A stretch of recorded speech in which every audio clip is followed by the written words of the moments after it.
Hi, everybody. Welcome to the show. I'm here live with a bunch of my Patreon patrons and channel members. And for reasons that, I mean, just totally random out of the blue, no particular reason, we've been talking about Loxana Troy. So I think we're going to continue with that for at least a couple of minutes. And Isaiah, you said you had something you wanted to talk about as far as that character Yeah, I goes. just So go want for it.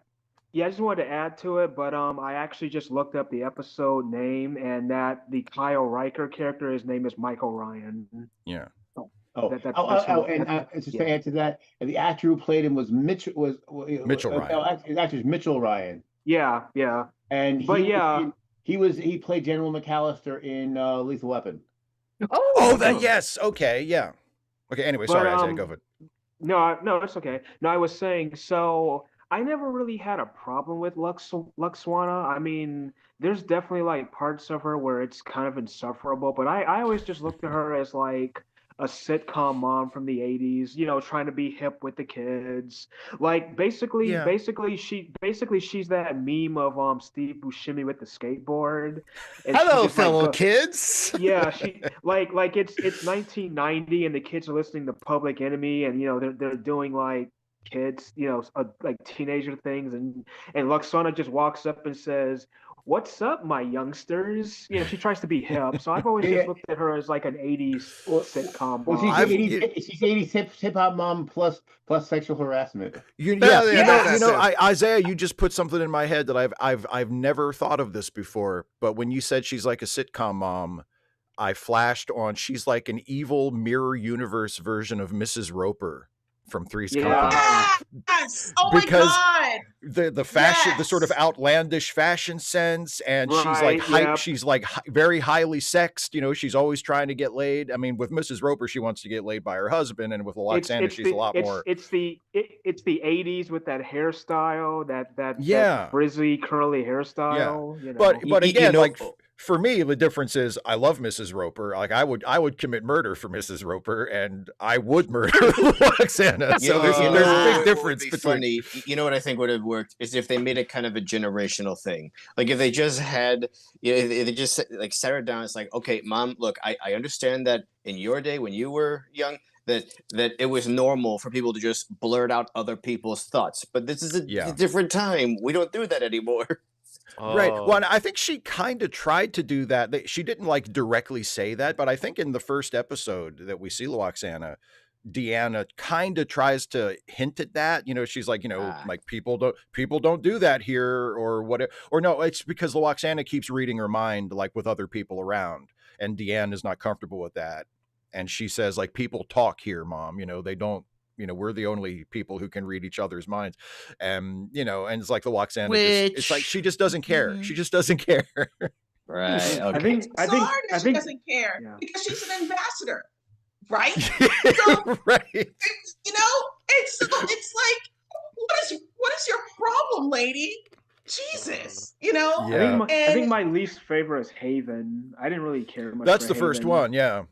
Haven is pretty like. Yeah, I mean, to be fair, like it like as someone who likes goofy 80s stuff, it's totally goofy 80s, including the aliens, which is like some, just so yeah, I don't really have like much hatred for the character. It's kind of like with Pulaski. Pulaski. I just looked at her as like a charming 80s grandma with like, that's what, like on the station wagon or something like that. That was always like my. And again, she's another character that, I mean, she's like a lot of people really don't like her, and I always thought she was great. I always really liked Pulaski, but again, I think it's because, and I think again it's because like the show is more self-aware with her. Like we're supposed to kind of like when she rubs people the wrong way, when she's kind of unlikable, like that's acknowledged in the show. You're not supposed to think that, like, you're not always supposed to take her side or think she's awesome. She's supposed to be kind of gruff and kind of abrasive. And with Loxana, I never got the sense that they were acknowledging how truly awful she is to people. We're just supposed to Oh, kind of laugh it off and go, "Oh, what a Yeah, what a character," you know. and I like Yeah. Pulaski. I never ever liked Crusher ever. I hated her then. I Mm. hate her now. Wow, And we're so and far apart on that. wow. the thing is with Pulaski, a lot of people don't realize with Pulaski, that's Diana Muldaur who played two different characters in the original series. That's right. Yes, You that's know, right. to drift away from Star Trek for a minute, Okay. you're bringing up examples of like, well, it's supposed to be like that, or we're supposed to hate them, or whatever. It makes me think of Spider-Man 3, where people will watch, they'll watch Tobey Maguire doing the little dance, and they'll Yeah. cringe. I'm like, guys, you don't get it. He's a nerd, so of course this is a nerd's idea of cool, but it's Cool. not Right. cool. It's cringe. It's supposed to be cringe, Right. and that's why it's good. Exactly. Like the girls that he passes on the sidewalk look at him like he's the biggest loser they've ever seen. They're not like they're not seduced by him. They're not like, who's that? Like they're laughing at him or kind of looking at him sideways like, well, what's that guy's problem? You know, it's you're funny, supposed though, to like, think he's a nerd. since your Spider-Man video, I've been like on a Spider-Man kick. I've been looking back at those old movies. And I'm like, wow, they're even better than I remembered. Yes, even 3. Like as overstuffed as that movie is, if I try to imagine, like, hey, what if they just left out Venom, left out Eddie or whatever, left this out, left that out? I'm like, would it really be a better movie? Honestly, I think it might be kind of weaker because I think like all these seemingly disparate elements, they're all like showing different. I mean, it's a movie about forgiveness and redemption. Yes. So you see characters who get redeemed or don't get redeemed, or can't find forgiveness or can't find forgiveness, and it all weaves together beautifully by the end of it, where Peter is finally able to forgive himself for what happened to Uncle Ben through forgiving Right. Sandman. Well, Because there's something that I'm almost done. Something that No, isn't no, yeah. explicitly stated in the movie, but you can see it in the subtext. But it is delved into a bit more in the novelization. Part of why Peter was so angry and so vulnerable to the Black Suit's influence is because he's been Spider-Man for like 5 years now, and that whole time he's thought he was responsible for Uncle Ben's death. He's been thinking, if I just stopped that guy, he'd still be alive. Now he finds out, seemingly, because there is a little twist at the end. He thinks, oh shit. No matter what I did or didn't do that night, Uncle Ben was gonna die. Responsibility doesn't mean dick. So his entire worldview was just shattered, and that's why he was like so. Yeah. Okay. Lessons learned. Your hand was up next. Go for it. Yeah, well, I was going to talk about Alexander Trope, but now that we moved to Spider-Man, I can jump in right there. Whatever you want, man. Whatever you want. Actually, I do like the last Spider-Man movie because I think they had mostly the same characters. It would have been as busy as 3, but they managed to have there's a reason why. Oh, we bring all these characters together. Now, I did not like we're gonna reset Spider-Man to be the loser that we expected to, because it feels like you had all this progress. You could have gone anywhere with that. That's the part I didn't like. But up to that point, I liked it.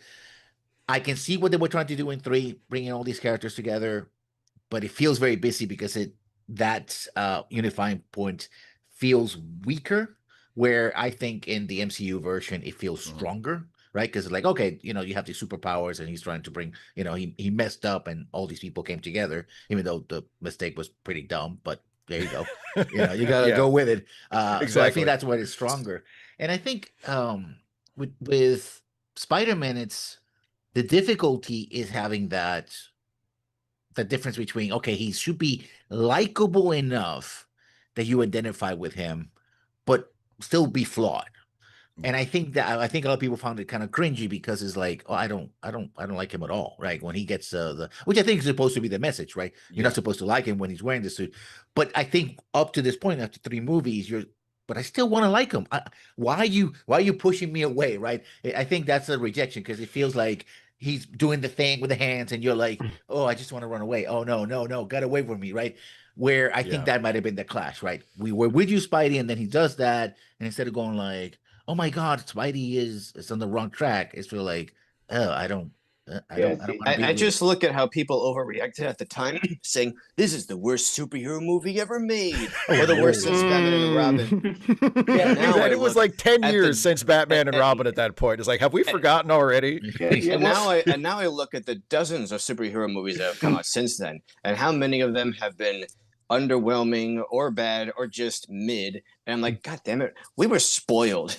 I seen the original Captain America Oh god. Made to That's TV right. movie. Well, So I know bad. Well, the thing to me about three that I always thought three got was underrated and poorly rated by people because what I looked at it is like I didn't think the number of characters was that big a deal, and especially after all the movies we've seen with 15, 30 characters, and I'm like, really? But I think that the thing about it was what I liked about it was you really saw two men given the same opportunity and what they did with it. Because at the end of the day, Flint Marco was not a bad man. He was a good man who was put in a bad situation, and his initial reaction was to do something bad, but he didn't really want to be bad. He didn't know what else to do. And then you get Venom, who Brock, Eddie Brock, who's just a bad guy, and he's given the opportunity, and he does bad, and he says, "I like being this way," because he's out for vengeance, he's out to hurt people, and so Flint Marco's story is really one of redemption at the end. That's why he's allowed to escape. It's like, hey, this isn't a guy who's a danger to anybody anymore. He just wanted to help his daughter, and at the end he did the right thing. You just reminded me, the thing about like Eddie and Venom, I understand Sam Raimi didn't really care for or understand that character and didn't want him in the movie. I was just kind of pushed into doing it. But that said, I like Raimi's Eddie more than the comics Eddie. Comics Eddie is just this big, mean, muscle-bound bully guy who isn't that interesting to me. So even when Raimi is forced to do like a version of Eddie, it's still Raimi's interpretation of Eddie. Yeah. And what is his spin on it? Oh, he's just an evil, slimy Peter. He's exactly the kind of person that Peter was on his way to becoming, if not for Uncle Ben's advice. Yeah, yeah. Well, and that's really unique. That brings it back to a point I wanted to make about something that Raphael said too about like how the way people reacted to Peter in Spider-Man 3 badly. That movie, for all of its flaws and for all of the things that it kind of comes up short on, it's really kind of unique and gutsy the way they write the hero in that one, because there aren't that many examples in like big mainstream superhero movies where the hero not only becomes, unlikable, but like legitimately screws up, like Peter, Superman even 3 is the before only other one I can think of. Yeah, Peter, even before he puts on the Venom suit, for good and goes full like, Bully Maguire with it, he's being a jerk. He's being a jerk to Mary Jane. He's completely into like his own stuff. The city suddenly likes Spider-Man and he's completely just taken by that, and it becomes very self-centered, and and it's like it doesn't seem like that big of a deal, but there aren't that many superhero movies where like the hero is allowed to legitimately screw up, and it's not because they were seduced by something, it's not because they were under some kind of evil influence. They were just behaving like an asshole, and because that's just what they were doing, it was their responsibility, and then they have to make it right somehow. There was a really interesting criticism I read earlier this year of the new Superman movie, which, as I think you all know, I loved. But I see where this criticism was coming from. They said, like, when Superman gives his speech to Lex at the end, when he says, being human is my greatest strength. One of the things he says in that speech is, I'm just like anybody else. I screw up all the time. And we don't really see him screw up in the movie. Like, he doesn't do anything wrong. He doesn't make any mistakes. You can say like, well, maybe he's a little, he doesn't act perfectly like in his interview with Lois. Maybe he's a little childish or a little, combative in his interview with Lois, and some other sort of interpersonal stuff like that. But or he doesn't storming really, into Lex Luthor's office. being kind of hot-headed and storming into Lex's office. But he doesn't really fuck up in a big way like Peter does in Spider-Man 3, where he's like legitimately in the wrong, for a couple of important things that he does in that movie, and he really doesn't have an excuse. And it just made me think of like, yeah, that just never happens. Even like the supposedly edgy, sort of brooding, serious, morally ambiguous heroes, you know, like some of the more modern takes on Batman, they don't really, you never really see them doing something that makes you think, oh man, what are you doing? You shouldn't be doing that. And the thing is, I'm sorry to Yeah. interrupt, is that No, when go they ahead. do something that it's morally questionable, at least the narrative sort of always spins like, no, it was necessary. You Yeah. had to do it. Like the whole bugging the entire city to get the, like, oh, well, I'm going to leave it to you. You're going to decide. Of course, the other person, well, then, of course, destroys it because it was just one time. We're never going to use that ever again, right? Yeah. And you're And like you like, said, he was pushed by circumstances to do that. It wasn't, yeah. In fact, the best part of that movie, which I really like, was the prisoner who gets, we know what we got to do, and he grabs the and he just throws it out the window. It's like this is what you're supposed to do. The person you're expected to just go, I'm a selfish person, I'm just gonna want to survive. Goes like, you know what?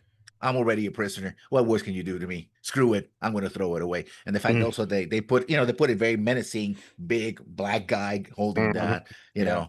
That was that was great because it plays against all stereotypes, right? We expect this guy to be selfish, we expect this guy to be self-serving or abusive or bully, right? He goes like, you know what, no, screw you. By the way, before I forget, as a big menacing black guy, I agree. And and also, I just wanted to say real quick, I actually have to go. I'm running. It's not a D&D game, but it's a D&D like game. Okay. I just wanted to stop in. My birthday is Friday. Oh yeah, that's right. Oh, happy birthday! Happy birthday! Happy birthday, buddy. I will be 57, and since I've not seen Lauren in quite a long time, I guess I am now the reigning old person. So. You're the elder statesman. As somebody who's into D&D and D&D like games, mind sharing the system? Yes, this is Hackmaster. This is version 4. So nice. Dear God. Which is for people who are familiar with like AD&D. It's kind of a combination of first edition AD&D, second edition AD&D, and then plus a whole bunch of additional things. And just the way second edition upgunned the dragons, because dragons in first edition were weak as hell. Dragons in Hackmaster 4 are to dragons Hackmaster 2, AD&D 2, as AD&D 2 dragons were AD&D 1. So we're talking if you're an old dragon, you're talking about 800 to like 1500 hit points. So these dragons are no joke. Yeah, enjoy. Good luck. Have fun. But Good to see you. Oh, have fun storming the castle.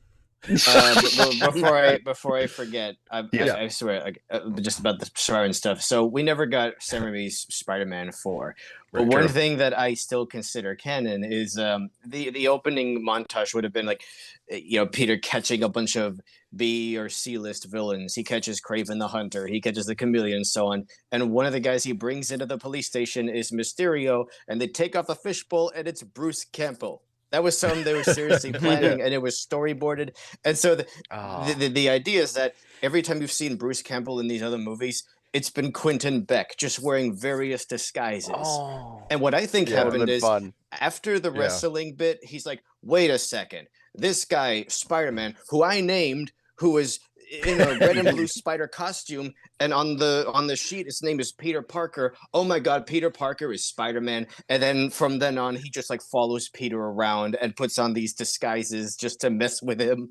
That is a really neat idea. Slowly ruin his life. That is my head canon. That the wrestling announcer, the usher, and the maitre d' are all in fact no, the same guy. I have one better because he's actually casing the joints to do crime. He's keeping an eye on Peter. Like, he's busy. Okay, let me just rob this, and I do that. So he does all the things, and it's like he never gets caught because he's always eyes on Peter. But he doesn't rat him out because that would bring too much heat on him. Like, no one suspects a thing. Yeah, I want to keep your secret because that helps me as well. That's a really good idea. Well, that's one of the little quibbles. Like again, it's a minor quibble. And it's probably something that most people wouldn't even think about. But like, because I really like the way No Way Home came out. Like there was that movie did what it did about as good as you can do that.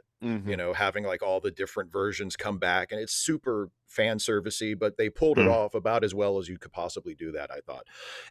But one of the things I was like, when the three Spider-Mans are kind of together, sort of the calm before the storm, before all the villains start showing up at the end, and they're just kind of having their little, and it's like, it's a really good scene. I love that scene. I do kind of wish that like the screenplay had invented like some other stuff for the two Spider-Mans that we haven't seen for a while to talk about. Cause like they just talk about stuff that happened in their movies, which is, I understand, like that's the whole reason that they're there. But it's like, we have at that point, it's been, you know, like 10 years or whatever since we saw Tobey Maguire's Spider-Man, and, you know, several years at least since we saw Andrew Garfield. Just like, haven't they been doing anything else? Well, haven't they been did get fighting other hints in people? earlier scenes? I mean, Peter implies that, you know, he and MJ, they were able to eventually work things out. Yeah. Andrew Garfield got the bad ending. He just became like more bitter over time. He stopped pulling his punches. He's probably killed people. We don't know. He Boys, he does, went through yeah. a dark spell. Yeah. Oh, and he became a chiropractor. So that's true. He fixes backs. Yeah. I did like the you know, the other two Peters, like having no idea who the Avengers are. You know, when Peter one is like trying to impress them and going, you know, I don't mean to, like, I'm kind of an Avenger. And they're like, oh, that's amazing. What is that? Yeah, what are the look, Avengers? As fun as the MCU has been, and I know people are mainly into comic books for that interconnectedness, for all these dozens of superheroes who know each other and live in the same city and so on. I just tend to prefer more self-contained stories. You know, I like these superhero movies where, as far as we know, they're the only superhero, and it has like a clear beginning and end. That's just me. But one thing that I miss most of all about like the Raimi era, 2002 to 2007 was a magical time to be a Spider-Man fan because it had broken out of the fan base. Even people who didn't give a crap about superheroes in general, or even Spider-Man outside the movies, they loved the movies. This was before social media, when things like this had to go through just word of mouth. And with all those hurdles, everybody knew about Aunt May. Everybody knew Mary Jane. Everybody knew Harry Osborn. Everybody knew J. Jonah Jameson. Everybody knew Uncle Ben. Everybody knew Peter Parker. They knew about all the characters in these movies. And it's like they'd become household names. And as much as I enjoy like the Home trilogy, I just don't see it having quite that same impact, even though it has more advantages like social media to carry it. And I just think, like, what's the biggest contribution that the Home movies have made? Oh, it gaslit everybody into calling the spider sense the Peter Tingle. And that's what people call it now. I do agree with you. I mean, the thing that, and then I'll make this point, and we'll get back to dealing with some of the answering some of the folks that have their hands up, because we've been talking for a while. But no, you don't have to apologize. I'll talk about Spider-Man all fucking day. Right. But like, I do agree with you. Like, it does the Home trilogy, as much as I love it, and I love all three of those movies, but the fact that they are kind of attached to the MCU does, it kind of diminishes it for me too. Probably my favorite little sort of neighborhood of the MCU is the Guardians of the Galaxy movies. And the more I think about it, the more I wonder if maybe that's because they're the most off in a corner doing their own thing. Isolated. Yeah. Like, I mean, yeah, the Guardians come in and, you know, they do stuff like in the Avengers crossover movies. But if you watch a Guardians of the Galaxy movie, like, Iron Man's not showing up. You know, Thor shows up maybe a little bit in the last one, but like for the most part, it's like you're going to see, you know, Gamora and Star-Lord and Drax. Like, it's about those characters doing their thing, you know. And yeah, as much as I love the MCU Spider-Man, it's like it is, if you're a Spider-Man fan and you're showing up to see Spider-Man, it is a little bit of a bummer that Iron Man does so much. You know, it's like, is this an Iron Man movie or a Spider-Man movie? It's cool, I like it, but it's like, can we do a Spider-Man movie? The villain of all the Spider-Man movies is Tony Stark. Yeah, exactly. All right, Geek, your hand is up next. All right. I usually do this a lot, even though it's like you can really look up what is October month, and apparently October month is like LGBTQA history month, so there's that, but there's also the National Pasta Month. I did want to mention, because like something like my friend Enjoy the Indigenous Heretic mentioned, according to them, that there is no Indigenous Peoples Month as well too. We just had Indigenous Peoples Day with like, which is actually fuck Christopher Columbus Day as well too, and we're going to have like Indigenous Peoples like Heritage Day as well too, which is like, Oh, yeah, we might watch the history with like Thanksgiving as well too. So you have a day too. But apparently November, also November though, remember, is Native American Heritage Month as well too. And I think it things like the settlers and white people are like, sorry, you get the whole month now. So it's like, sorry about all that. but with that, it's like one thing to like to look into if you're like a settler of like a white person as well too, someone like ancestries from colonizers as well too. Look up like whose land you are on as well too. There is actually a website for that as well too, and like find out the history of the indigenous people in your area as well too. That's at least like one thing you can like do. And if you want to like help out the indigenous people in your area, yeah, there's that sort of thing too. Oh, speaking of helping people out, give money to Phoenix, give money to like Joanna, give money to Quinn and Naz, and give money to Joey and Fire Lane Deer. I'll probably put the links in like now, but I have to like find out as well too. And next month, because it will have the day will happen before our next hangout, November 20th, which happens to be my oldest brother's birthday as well too. But that is also Trans Day's Remembrance. Yeah, very so important. Try and say the visibility is one where us trans people go, we're trans and there's nothing you can do about it. We're proud of being trans. Trans Day is remembrance. We remember all of the trans brothers and sisters and like siblings we lost as well too. Yeah. There are a lot of them from like South America. Quite a few of them happen to be sex workers because that's the only profession they can get, and a lot of them, most of them, of color as well too, either black or Hispanic as well too. It's because like, yep, that's the world we live in. So like, remember Trans Days of Remembrance, and like, I'll put the Everyone hates us. yeah. Oh, and Isaiah, you're like speaking next, so you go next. There you go. Well, good handoff. No, I was okay. So when it comes to comic book superhero movies, I have to say I don't really get bogged down so much in the little things, the little minutia. Like when it comes to Superman, I have never read a Superman comic, but I did. But I know of Superman. I know the ethos of Superman. So when I see Superman movies, I kind of know what I'm going into. And I really enjoyed the first one, the 70, I want to say 78 one. Yep. And I really enjoyed Superman Returns. I haven't seen the others in between.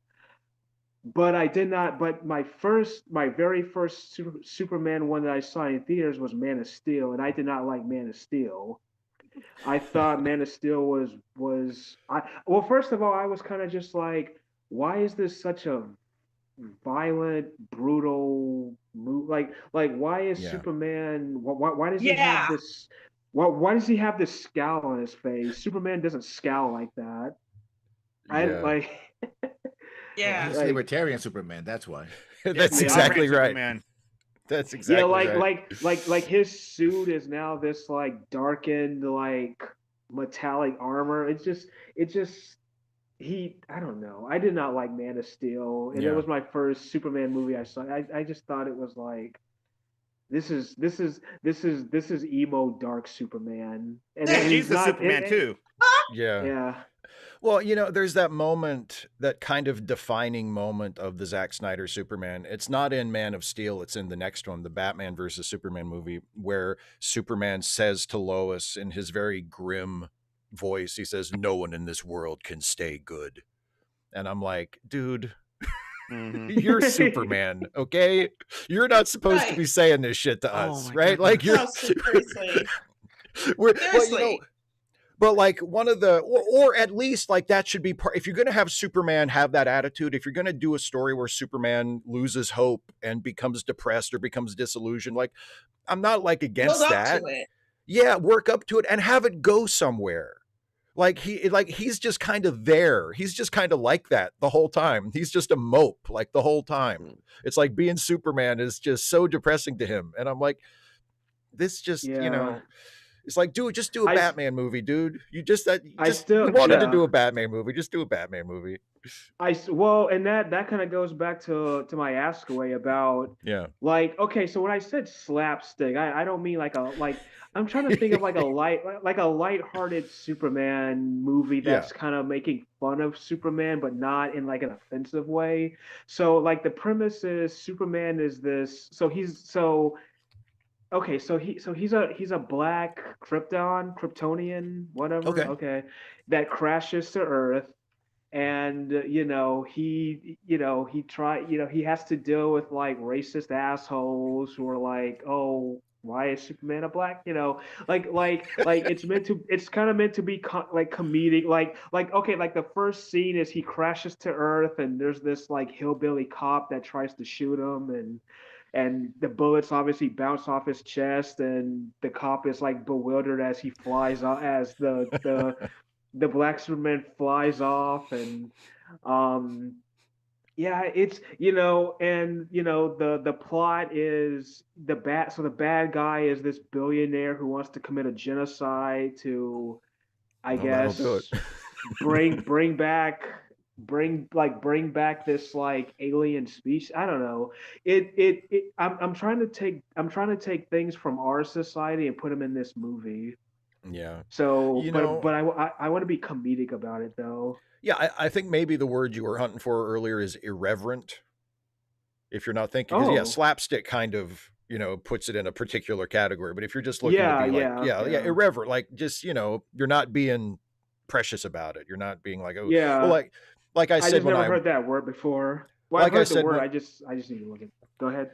well, yeah, like I said when I answered your question on Friday, it's like some people might be like, oh, you can't do that. That's beneath the dignity of the character, and like I'm just not. If whatever Yeah. if you do something and it works, that's all I need. You know what I mean? Oh, it's Like I yeah, it's like that with when Nicholas Meyer wrote Star Trek 2, and he yeah. just okay, yeah, okay, I Well, get it and like, now. I love Batman. I love dark, serious Batman, and I love funny as hell Adam West Batman because they both Yeah. work.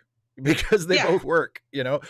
But you said something else, Isaiah, I want to touch on real quick before I move on to Yeah, go Joe, who ahead. has his hand up. But you mentioned like, you like Superman, but you haven't read the comics. You're not like a particularly like a Superman nerd. You just kind of know the basics of Yeah, Superman. I'm kind of just there for the ride. Like I know Yeah. super like I know what he's supposed to do, and I'm just kind of I'm just kind of along for the trip. Yeah.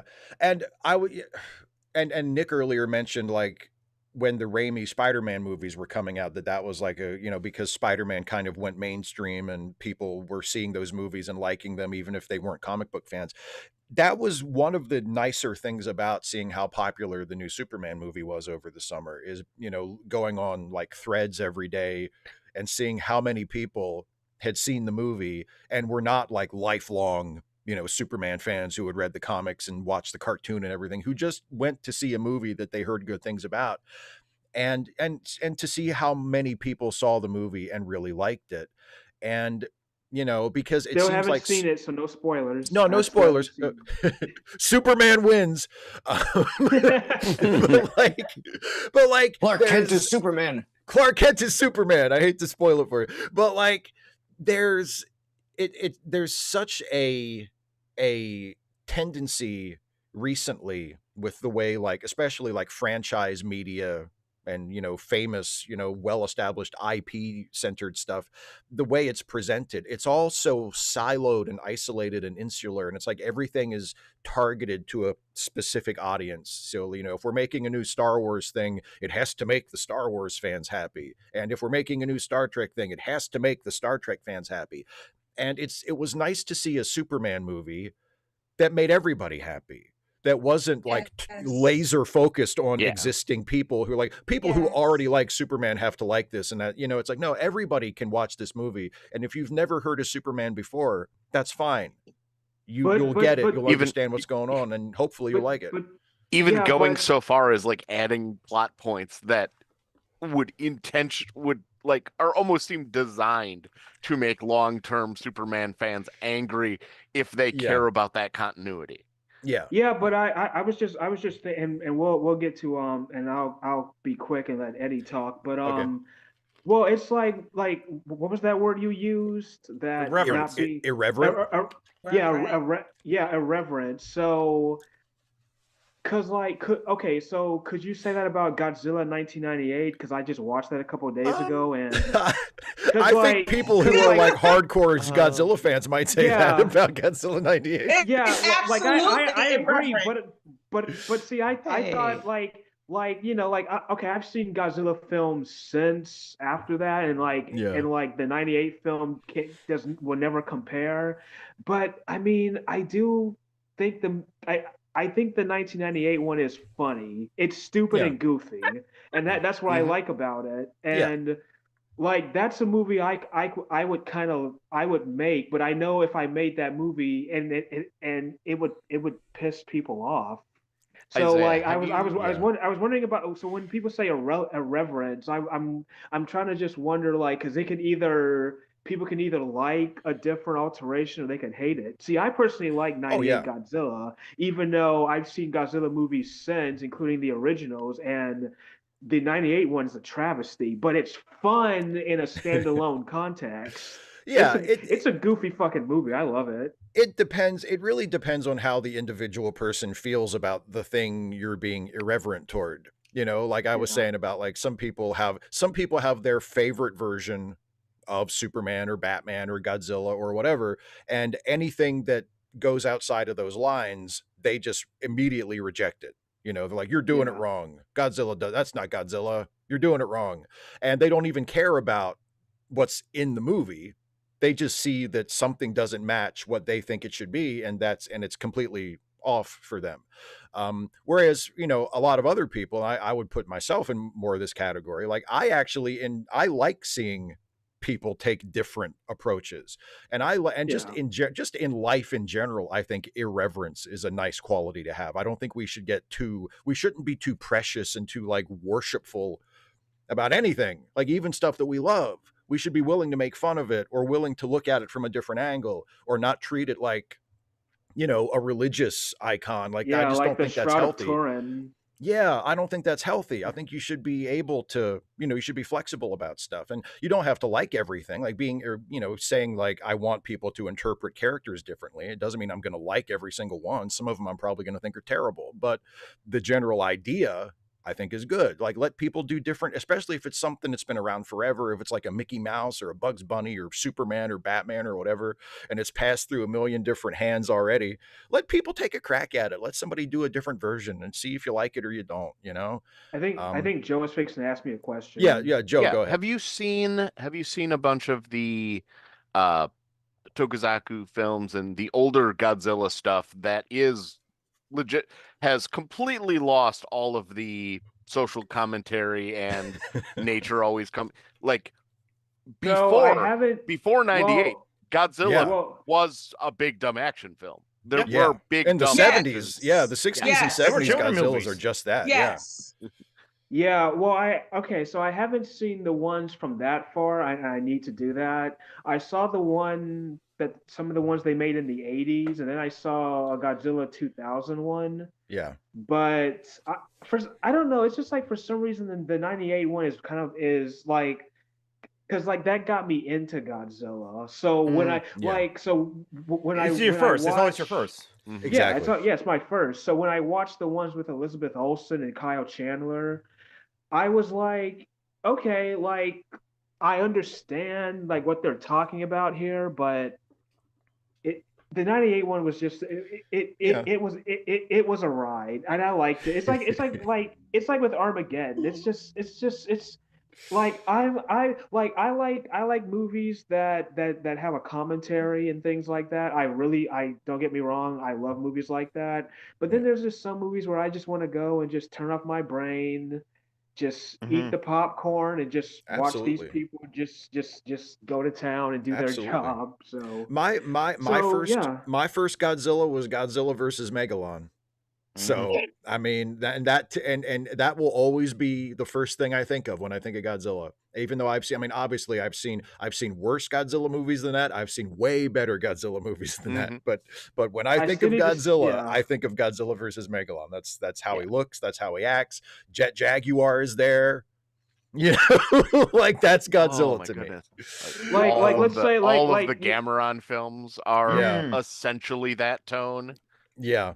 Godzilla like in the '50s versus Godzilla 1998. Obviously, I'm gonna go with the classic. But if it's just like Like, oh, and also I think with 98 Godzilla, because I'm a disaster movie guy, Sure. it was just like it's a fucking dinosaur destroying a city. It's like who's and the military's bad with their job. Who's just not gonna think that's a funny mashup? And like everyone is cartoonish in that movie. You got the Matthew Broderick guy, and you got and of course it's like the '90s, so it's that ragtag team of like misfits trying to solve the problem that the big wigs can't solve. Um, Apparently they needed all the attack helicopters that to just go in, like it's like this like it's Yeah. just goofy and stupid, and but like like a submarine they had in the East River where it couldn't even fit. Like it's just shit was just dumb, and I fucking loved it. Yeah.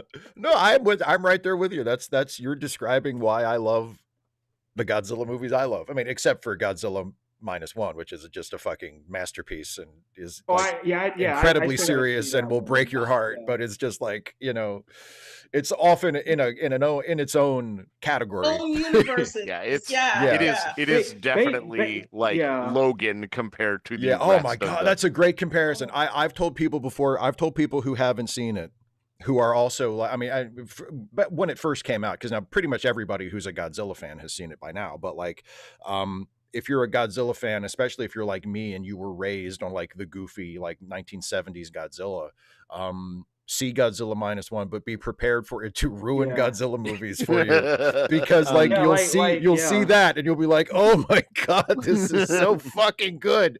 And, then you go back and he's, like I said, Jet Jaguar is like, willing himself to become Godzilla size without explanation. It's also like tone too. Like when I see Godzilla -1, I'm not going to go in there thinking that it's going to be 1998 Godzilla, because it's a vastly different tone. So I'm not. Yeah. So one is serious and heartfelt, the other one is just goofy and silly. So obviously I can go in one movie and and be more more respect, more. I can go with the tone that it's telling me, and then go to the other movie and go with the tone that's telling me, and I can clearly differentiate between a movie that's goofy and silly and a movie that's serious and thought provoking. So I'm terribly sorry, but I don't know. Something might come up, and I might have to cut this short. I don't know, but just in case it happens any minute, that's just one last thing I wanted to bring up. That's superhero related. Okay, Batman Beyond. That to me is a perfect example of a more self-contained series that's kind of its own thing that a lot of superhero fans, especially of like superhero comics, just don't get. And it's like the whole Luke thing, in the sequel trilogy. Here we have a Bruce who failed as Batman, partly because, he had to pull a gun because he was getting so old, and that's when he decided he couldn't be Batman anymore. But also he failed because he doesn't have the support network that he does in the comics. He doesn't have such a big, sprawling Bat family, and all the other superheroes from the Justice League and so on, they've either died or decided they're sick of him. And there's this whole like undercurrent through much of the series. Like anytime someone from the old days sees Terry, some of them are dismissive, like, "Oh, find yourself another one, huh? Another Robin." The kid will smarten up eventually and learn to despise you like the rest of us did. So it's like an extremely bitter portrayal of Bruce Wayne. Yeah, he's really bitter in that series. But I think it's incredibly brave to show a Batman and a Gotham where everything kind of went wrong, where they had the bad ending, until this random punk wanders into the Batcave by accident and discovers, that Bruce is Batman. And then he steals the Batsuit and becomes Batman. And I love it. For that. Because Terry's for that suit. Terry's whole arc in that series, it's kind of subtle, but it's like, he isn't like any of the Robins. He isn't even like the old Batman. He's a very different kind of Batman. And you see that really come to fruition in the Return of the Joker movie, which I think makes like an excellent series finale. And then they had to ruin it with a Justice League epilogue where Terry's dad's splooge was overwritten by Bruce's splooge, so and weird. He was turned into Bruce's biological son. That's harder to believe. And it's so funny. Right, the Skywalker's it. Yeah, exactly. Also, one other thing, I can't stand that both of Terry's parents were redheads, essentially, because like he never looked white to me. Like the way he's drawn, specifically, he looks so like Korean that I wish he had at least one Korean parent. But that's just me. That's just a pet peeve of mine. Yeah. Yeah. You're like, what was it? Tom- I wanted to bring this up earlier when we were talking about Spider-Man. It just reminded me of the scene in No Way Home when Electro sees Andrew Garfield Spider-Man without his mask. And he's like, man, you know, I mean, you're from Queens and you always take up for poor people. And I don't know, I just thought you would be black.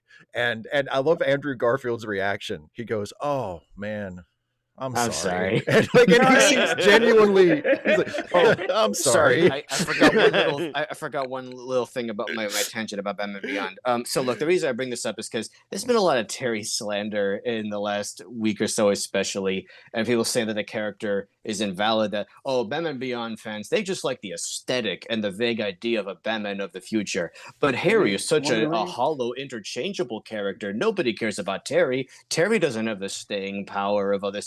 And it's because they're judging him as if, like, can he be in a superhero comic with 50 other superheroes? And I don't think Terry works that well there. I think Terry works for a more self-contained story. Terry's story was already told. It was a cartoon called Batman Beyond. I don't need Terry to ever appear in a movie or another show or a comic or a game ever again, because I like Terry's story as the, contained work that it is. Because that's how I like a lot of my stories. That's just me.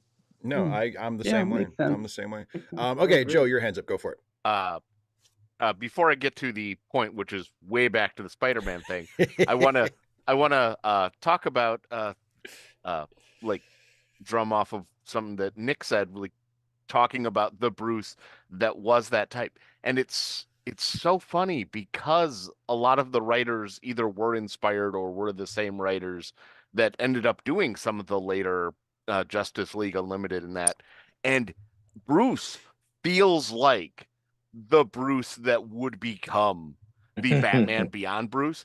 Like he is constantly just being a huge asshole that pushes people away. Yeah. And I found that fun. But as much as I agree with the sort of the Venom being tacked on, that feeling tacked on in Spider-Man 3 and not really fitting completely.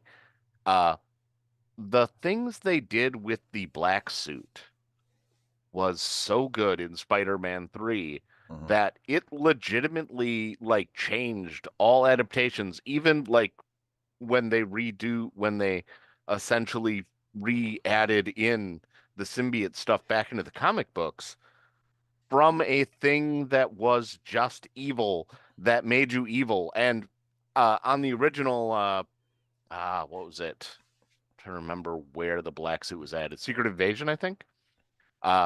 It was legitimately, it kind of made Spider-Man have to fight murderous impulses immediately, as opposed to since then, it's legitimately just extra power that is corrupting. And I like in there's a set of Spider-Man games that is they're just excellently written, and the suit does make Peter like more murdery, but it's also, well, he is being pushed over and over to like be pushed to the end of his limits by Kraven the Hunter. And it feels I enjoy the black suit as the black suit and the symbiote stuff as like a reflection of uh, power that reveals as opposed to power that corrupts. Like it just makes you more of what you are. Like it has a desire to reproduce and grow, but it does it like the same way the ring in Lord of the Rings does. It just like takes some of your worst traits and makes them a little worse and then just grows on that. And I really enjoy that bit of the corruption of power being added into Spider-Man as it does a really good reflection of his, with great power comes great responsibility themes. Yeah, it works. Yeah, it's exactly. It's like the mirror image of Spider-Man. What makes him a good guy is not being corrupted by the power, but seeing the power as a responsibility that he has to pass on to help people. And that's that idea of, well, it doesn't like impose evil on you. It just kind of brings out your own negative traits or your own less savory traits. Like, I mean, that's Jekyll and Hyde. Like Dr. Jekyll doesn't drink a potion that makes him evil. Like the bad parts of Mr. Hyde are already in him. The cruelty of Mr. Hyde is in him, and it just comes out. It just comes to the surface. Actually, I want to quickly jump on that because Craig Ferguson really thinks that the author of Dr. Jekyll and Mr. Hyde was an alcoholic because of how he drinks a potion and becomes a different thing. But also at the end of the book, Dr. Jekyll is like, I can't be that person. I can't be that person anymore. I got to not drink that potion. But then he gets up and thinks, no, wait a minute. That's Mr. Hyde tricking me to reverse psychology. I can't do that. I will drink the potion when I need to.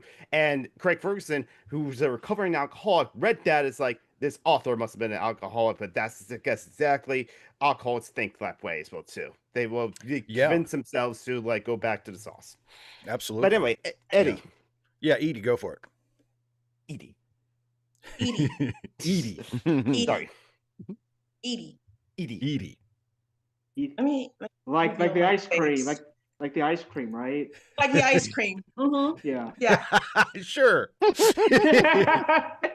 also in some words in English, if you see the double consonant, the vowel is short. But if you see one consonant, the vowel is long. So yeah. Anyway.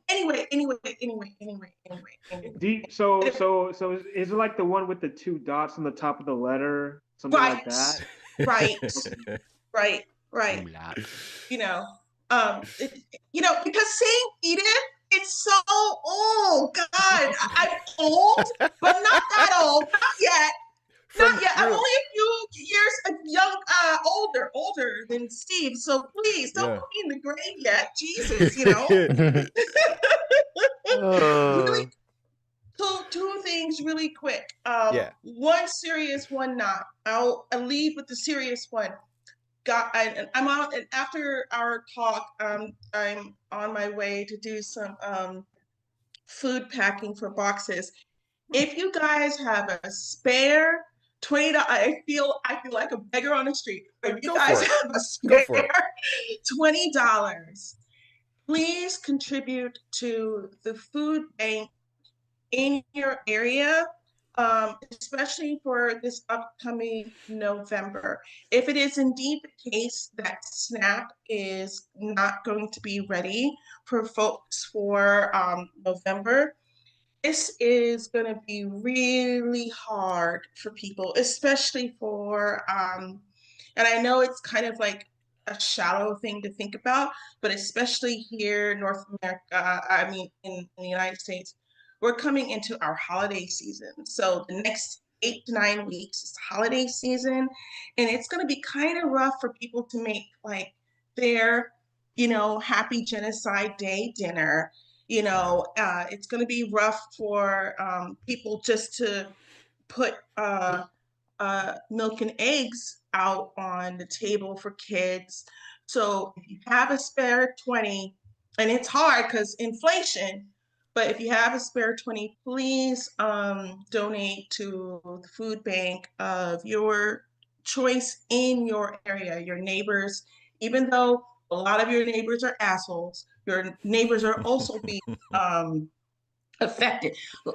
Listen, Eastern Oregon went for Trump, and they will be the people most fucked if we lose SNAP, if we do.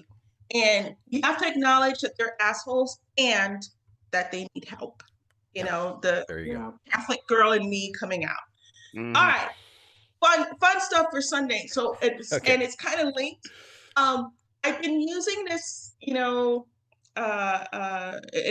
it's also related to our superhero talk.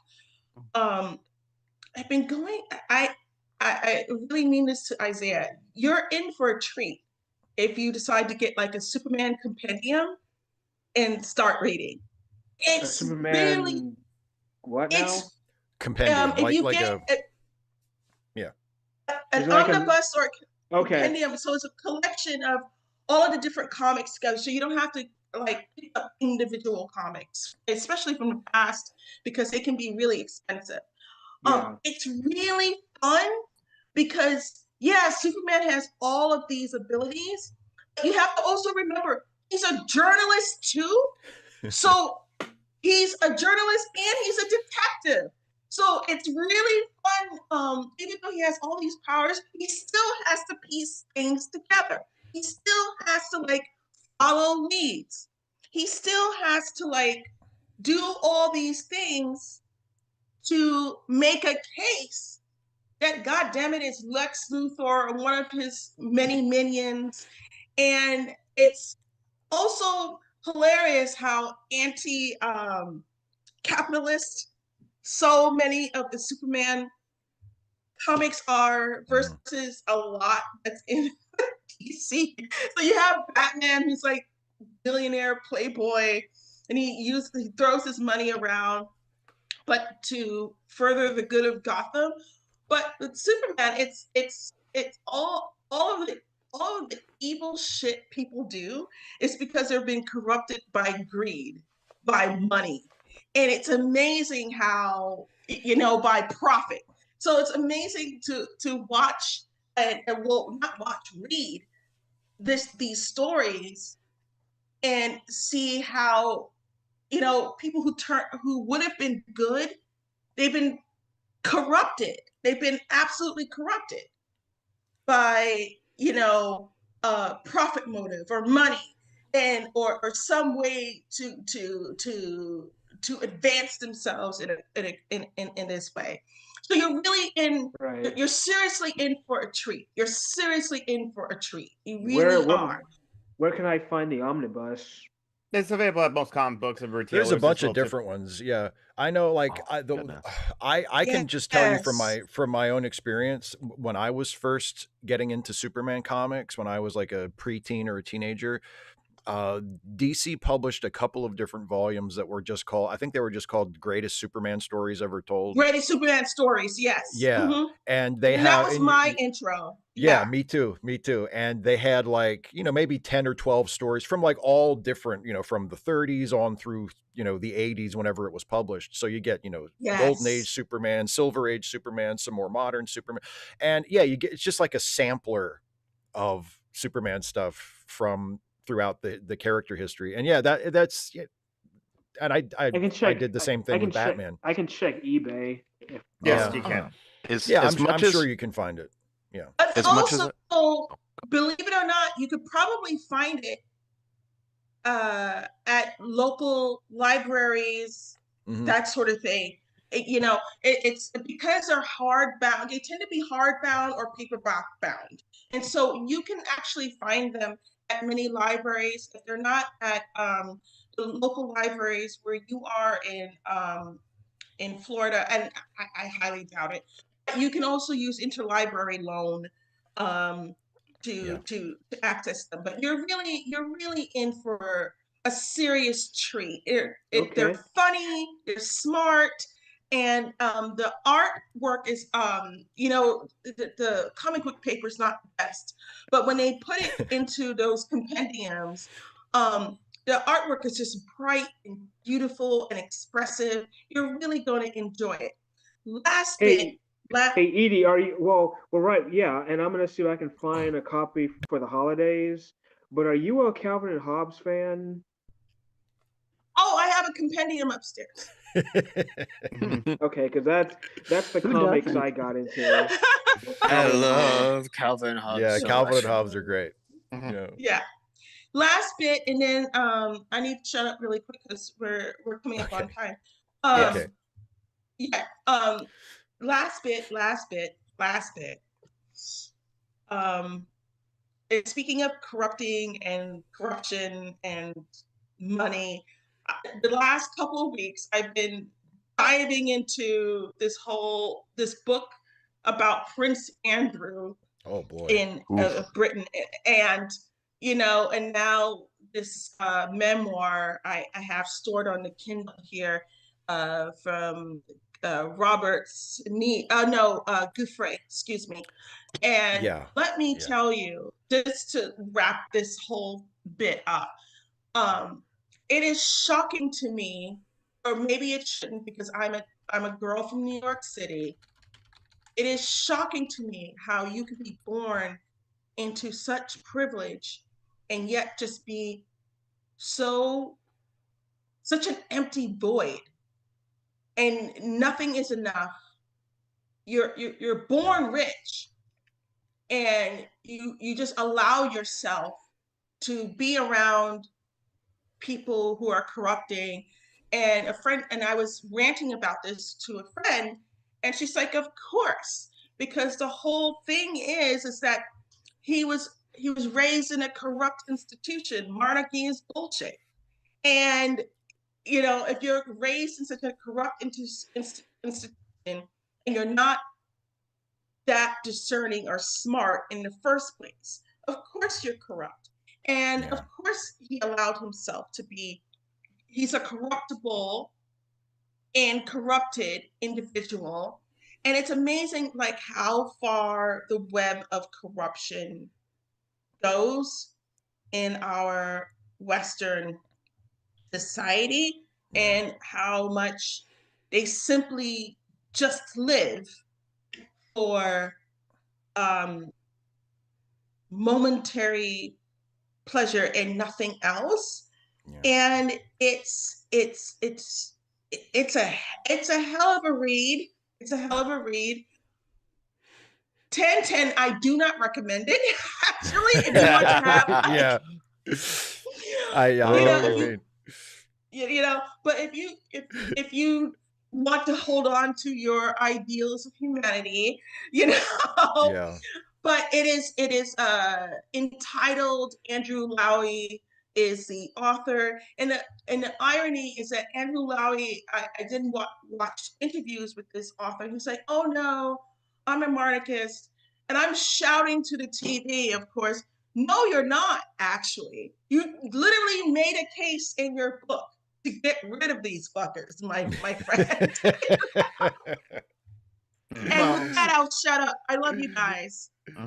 I'll jump into that a little bit, because I always talk about here go for it. about the corruption of systems, but also it's the individuals within the system want to maintain the system because it's all that they know, right? It's the world as they experience it, and there's always a fear of change because change is chaos, chaos equals death, right? What do we do if we don't have this? There's almost always the refrain. Again, I speak as a Puerto Rican, and there's a thing is like some people have put stickers in their car say, it has the American flag, and they say, what would we do without it, right? Because the idea is if Puerto Rico becomes independent, then it becomes, oh, we're lost. We're gonna be like a third world nation, and and look at the United States right now. We're like, yeah, well, I don't see the difference, but sure, what the hell, right? It's a fear of change, right? Yes. The fear that we don't have an alternative. You have to exist within the system and participate in it because you cannot conceive of anything else. They call capitalist realism, right? Yes. I also call it, I add it to imperial realism. Yes. Oh yeah, it's and when for example, I criticize the Democrats, a lot of my criticism is, you guys are the accommodators, not the system breakers, right? Yeah. You're accused by the opposition of being the ones who want to destroy all the systems, but in fact, your role in the system is to accommodate the edge parts, right? People are changing their mind about gay marriage. Okay, well, we're gonna make the case that actually is good for the economy, and we're gonna do that and integrate it into the system, but we're not gonna do anything else, right? Yeah. We're not gonna tackle issues of children being on the streets because they get kicked out by their strict parents. We're not gonna expand it to the logical conclusions like this is a whole spectrum. There's a lot of people there, and also cross sections of race, ethnicity, and poverty, and what have you. We're not going to do any of that. We're just simply going to accommodate this one thing that makes it look great, and it's like, okay, that's fine, and we're not going to do anything else, right? The whole thing with abortion, right? It's like, oh, we're just going to defend Roe v. Wade. Yes. Let me tell you something. I have. Yes. Oh, sorry. Go ahead. Yeah, I read the decision because I went to law school and graduated from law school. Roe v. Wade is one of the worst written decisions ever written by the Supreme Court. It's so bad that no one in the court, they did what's called plurality, right? They all signed it, like the court signed it. No, most of the time, or almost all the times, judges put their names on it. It's like, this is my decision, this is my concurrence, this is my, nobody wanted to put their name on it, right? That's a thing. And so it's like, it was, I agree with the principle, right? It was the right decision, but the way they went about it, they literally let up a minefield for the next 30, 40 years, essentially inviting everyone to just hack at it. And that was what the conservatives have done. They hacked at it. They tried all kinds of tactics, sittings and dyings in front of clinics, violence, until it finally caved in, right? And finally got a precedent who could get people in there to just reverse it. If they were really interested, I always make the circuit. If you were really interested in preserving the rights of women, particularly, and the protection of children, you should have gone for national health care with education for kids, sex ed, age-appropriate sex ed, right? So they know who they are from the very young age. Don't touch me because this is private, kind of all the way to, teenagers. Yeah, now you have the hormones. This is other things you have to deal with, sex ed and all that. And emphasis on women, particularly women of color, who get thrown by the wayside when people have expectations of how much pain they can take, which leads to a lot of situations, and prenatal and postnatal care, right? If you really care about life, you protect the people who bring that life into the world, including abortion care. So that would but that would like help like the underclass people, and they don't want to do that. And it's like, especially like the black and brown people that are the underclass as well too. But like, it costs money. It's always about the taxes. True. Yeah, you don't want to raise taxes. Yeah, always. And challenges their position of power in the caste system as well too. So I will lower my hand. Next. Yes, and now next you can finish this off. Yes, Lynn's at long last. Yes, hello. Hello. This is my first Zoom call with you guys. I've been watching your channel for a while. I know this is kind of off topic, but I just want to say hello. And you got my attention when you first I grew up watching Voyager and I loved it a lot. And then I watched you and I got mad, and then I was like, wait a minute. He's right. Holy shit. It is terrible. But you know what? That's fair. It's fair. You're right. Sorry. I just had to say that. I'm sorry I ruined your favorite show for you. Oh, you did not ruin it for me. I like DS9 a little better anyway. So don't worry. But that was the first one I actually ever grew up on, and I actually grew up thinking that all Star Trek was predicated on someone being lost. I mean, like, wait a minute, they know where they are in this one? Yeah. Seriously, I was like, I remember first watching TNG after watching Voyager. I watched everything totally out of order. I'm like, what's Federation space? They actually space to be. That's really silly. So you have a point, Lynn.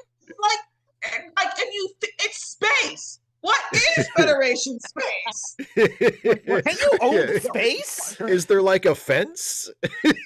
Of course, settler colonialism will take the settler colonialism logic that they took from the Earth and apply it to space. Of course they would. I mean, it is a good point, though. Like, I never really thought of it. But if Voyager was the first Star Trek show you ever watched, I mean, it does have at least in theory, it has a fairly specific premise where it's like, it's not just people on a spaceship, it's all people on a spaceship and they're trying to get home because they're in this unfamiliar territory.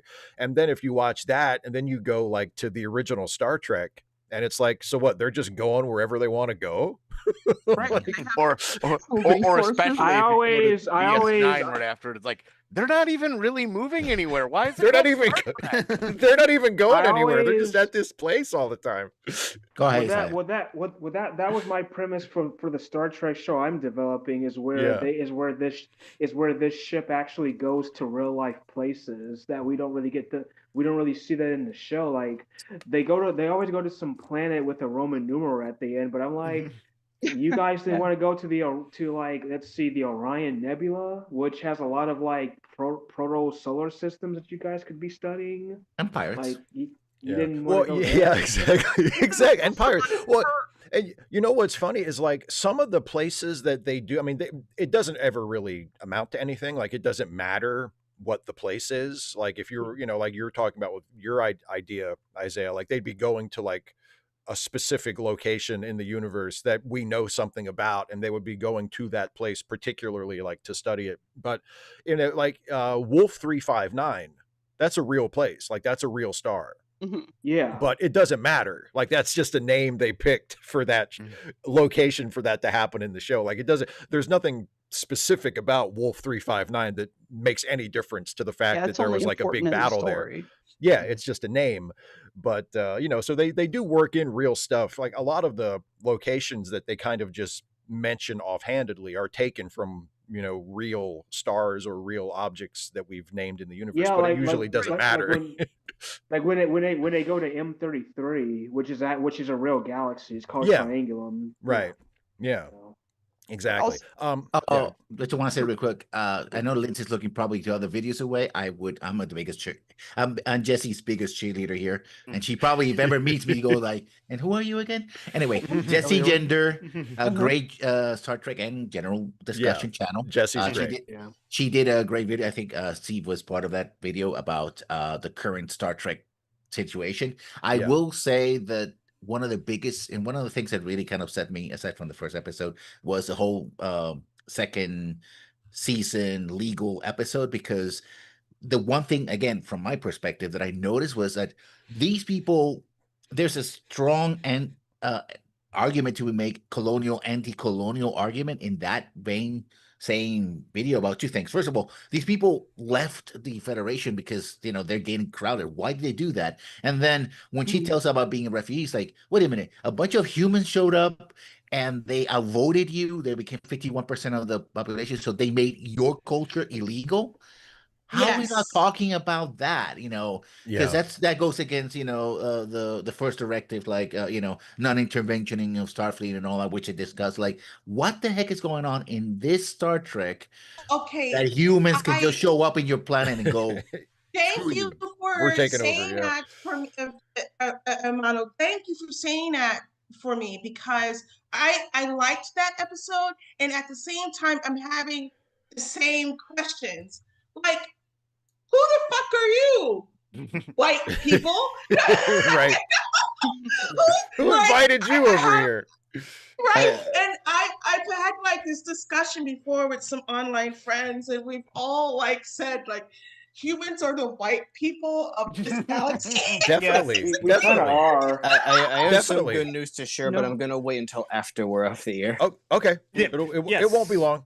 Okay. Around the room, any quick final thoughts? Yeah. Anybody have anything else? Quickly. All right. Sorry. No need to apologize, but we're if you end up like coming around regularly, Linz, we're a talkative bunch, so if we run a little long, that's just normal. The nerdiest Zoom video I've ever been on. Yes. I was gonna mention the ballroom, but I guess we can wait till next time to talk about that. Yeah, well, let's save that for that's like a whole other. That's like a whole afternoon. Yeah, we'll open with once he's torn down he'll have torn down the West Wing by next month, and we can talk about that too. I'm sure he hated the show. Honestly, legitimately surprised that the ballroom was tearing down the East Wing instead of the West Wing. Let's not start, please. Wait until next month. Just because of the cultural import of the West Wing. Yeah. Yeah. Anyway, so okay. this is the Shives Patreon and member show like that. I'm taking over for this moment because I'm the unofficial producer of the thing. That's right. If you want to be a part of this sort of things, these happen at the end of the month, at this last Sunday of the month, and next month it will be 5 weeks from now, the very last like Sunday of November 30th. To be a part of this, you be like a patron of like Shives like channel. The Patreon link is down below, so look that patreon.com/Shives, I believe. Or you click the join button of like the YouTube channel to become a member of the YouTube channel. And even though I didn't see the link posted as well too, I did see notifications of the link going out as well too. So it's like my YouTube channel is like not showing me some things about your channel. How dare they? And Thanks, I'm a YouTube. member. I'm sure of this as well too. So hopefully you'll be see it. The link goes out 15 minutes before this goes live, and first come first serve. And like Steve Shives has locked out the meeting once there's about like at least 12 of us here, or 13 like total as well too. Like one extra one snuck in before I could lock it this time, but no. Yeah, exactly. Yes, and it's like as Edie, as mentioned in our Zoom chapters, they'll contribute to your local like food banks as well too. But there's also like community fridges as well too. So like other like mutual aid projects in your local area, do like check those out if you are able to, and like can spare some money as well too. And speaking of like giving charitably to people in need, charitylinks.page with like a lot of my friends like with like links in there as well too. Because yeah, the government shutdown, the like lack of food stamps will really affect my friends like Joanna, Phoenix, and like Lindgren and Nass as well too, since they're on either SSI, SSDI, or food stamps and all the above. And like yes, and this is the longest. This is the longest shutdown that I've ever. I mean, it's maybe they've the been longest longer one. ones. Yeah, it's the longest one in history. Yeah. Interesting. I remember Okay. at least 3 of them. Yes, yeah. So there's been 3. And so I'm not going to be flying. Yeah. Well, I'm supposed to be flying next year, but I'm. Well, hopefully it'll be over by then. Hopefully it'll be over by then. And it's good at ending things. Let's end the stream. Let's end it. Yes, let's. Bye, unlike everybody. the government shutdown, let's end the stream. Okay, but before you all leave, okay, so I have bad news and good news. The bad news, please don't anybody say this to anybody else. I am trusting you all to keep this to yourselves. Okay, hang on, hang on, Nick. We're still live. Hang on, don't divulge your secrets yet. We're still live. All right, that's it. Nick has something important to share with us, and the rest of you don't get to see it. So bye, everybody. Bye.